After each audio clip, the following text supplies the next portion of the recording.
it'll make that merger that much easier.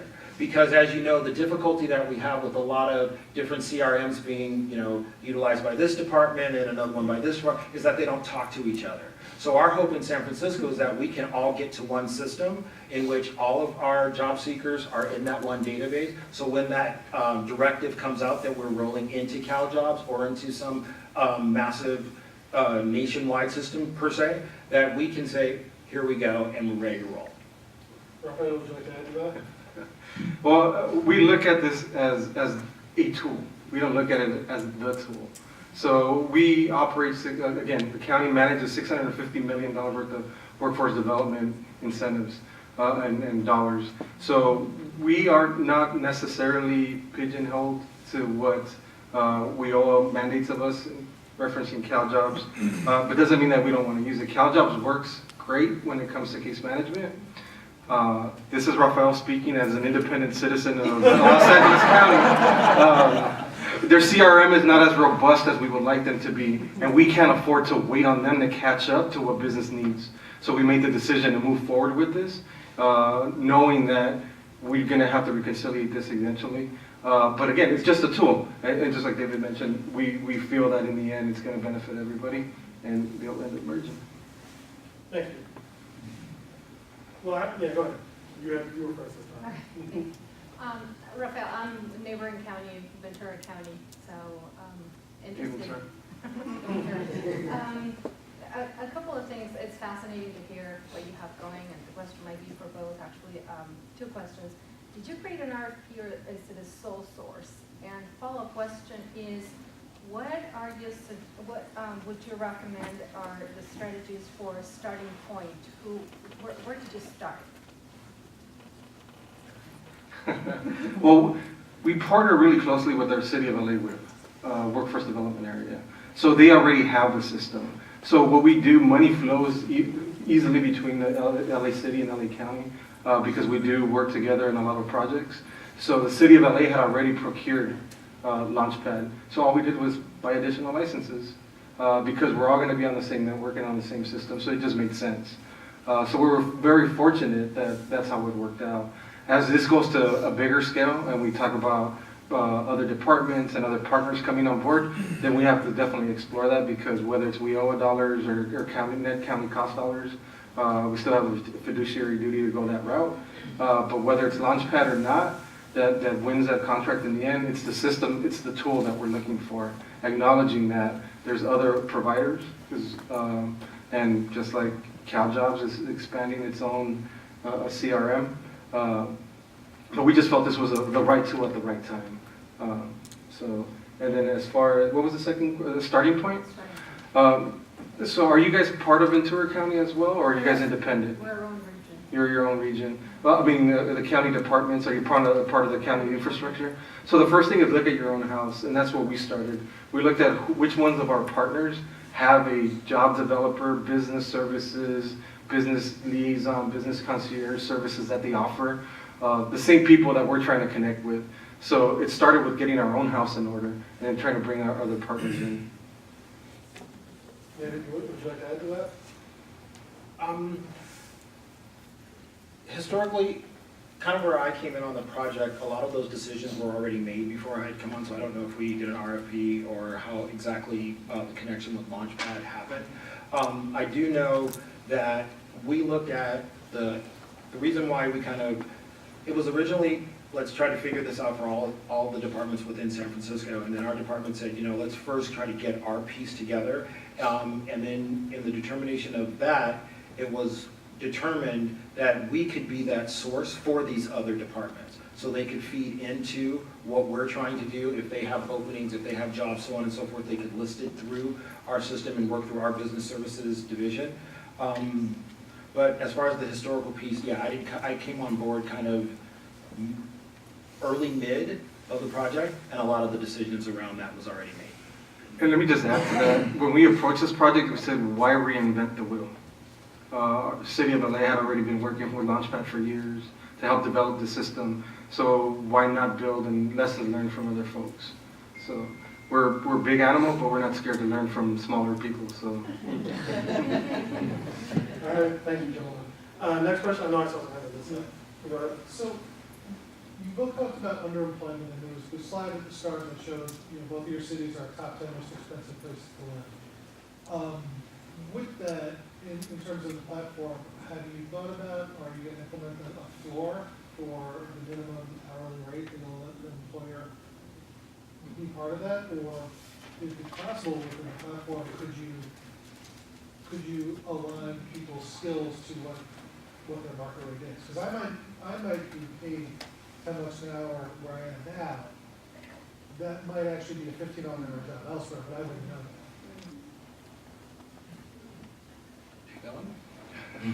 that. That's a tough question. On our end, and I know San Francisco is even more progressive than LA County, we raised the minimum wage. It's progressively coming, but we're gonna hit that $15 mark soon. So that really helps us level it out. But to an extent, we'd also look at this tool, because if we're looking at the construction sector, but we don't want to just give everybody hammers and a hard hat. So we're looking at all the continuums of the career pathways within there. Anywhere from project planning to schematics and all that, even entrepreneurial skills. So how do we move these folks from becoming, subs to the prime construction contractors? So this is just going to help us move them through the continuum of these opportunities that exist to them. And I honestly don't have a good answer to your question. So for us, although it started with the entry-level first source jobs, that was the first arm of the pilot, through the relationships that we have with our business partners, we're asking them to not only consider and enter entry-level jobs, but jobs along the spectrum. So an individual may start at a company making minimum wage, but based on experience, based on job goal, based on opportunity, can be connected to or linked to a job that may bring them to a higher scale. One thing that we're also looking at, and this is the first leg of this project, is our rapid response activities. Because we are 7 boards, companies lay off in one region, it might be 10 miles away, but we might not necessarily know about opportunities within the other one.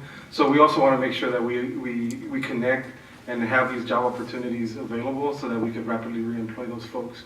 Because if I'm working with an employer that, I know they need 10 machinists, and I know they're laying off 5 over here, I should be able to immediately connect them seamlessly to the benefit of both the employer and the constituent. Thank you. Next question? I just, go ahead. No, you're first. Yeah. All right. Our job seekers, our funding, we have many different funding streams. Mm-hmm. We've got the tribal, veterans, federal, state, all that. Mm-hmm. And it seems like each one of those funding streams requires a different set of data and are required to take it in a certain way. And then they don't seem to be able to communicate. Have you been able to overcome some of that with the job seeker, or? That's a very good question, and that's another challenge in which we had, because of the contracts that we write with our CBOs and everybody not being on the same funding stream, not everybody's on WEO, we have, community block grant, we have general fund, so on and so forth. Finding what those common data points were, and those being the items in which we could use the job portal for to be able to produce, and then the other ones using another mechanism until we can either Jobs Portal 2.0 maybe might give us that ability, and that's a further conversation or a future conversation for that future state. But right now it's just looking at those common data points that are kind of equal across all of the funding streams, and the tool is used to provide those. And we're in a similar situation, but we do have a slight advantage. We have a very sophisticated research and stats team that really supports us and supports us on the data side. We do have agreements with the city, with the state of California, and a lot of our partners where we get data dumps on the back end. And then our own team sits down, finds those matching points and those touch points that make sense for whatever partner we're working with, slices and dices the data and regurgitates it the way that we want. So that's we acknowledge that we're very fortunate that we're able to do that. So that's how we overcome that. I'm curious how this has changed business services kind of operationally day to day for staff, and how people have adapted to using the tool or maybe even changing the way that they typically do business, and in turn, how it's affected WIO performance. I think as far as affecting WIO performance, it's still too early to tell and to say that, you know, we've seen this change or this difference. In terms of staff utilizing the tool,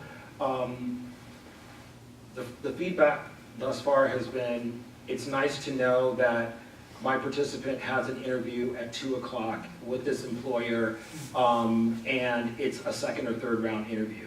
It's nice to know in real time that the employer is going to hire that individual, and all I have to do is click a button and I get an EV, I can submit that in, and I can count that as a placement. So in that sense, it's been very good in terms of the feedback that we've gotten.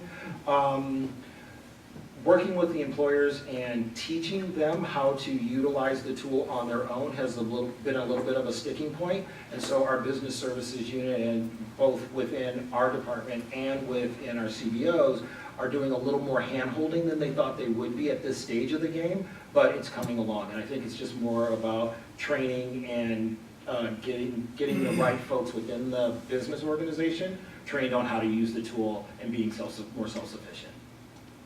Okay, thank you. I thought I saw a couple more questions, somebody on this side. So from the, I understand more the employee record, and that's what Salesforce is designed for and good at, very similar there. How have you all experienced or had to manage the conflicting info needed from maybe the job seeker side of the house? And what do those records look like? They probably have different confidentiality by funding stream. Has that been an issue? We had, very early on, we had a very strong conversation around confidentiality, especially if an individual started at CBO A to seek services but was attached to a job at CBO B, what information would be shared between those two organizations.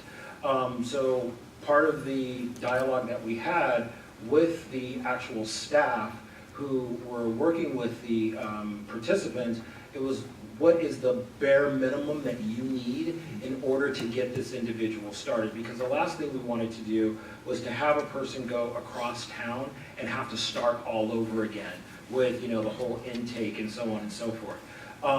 We have piloted a couple of kind of short intake forms with that bare minimal information. We're still waiting to kind of get feedback from the organizations to see how it's working and is it enough.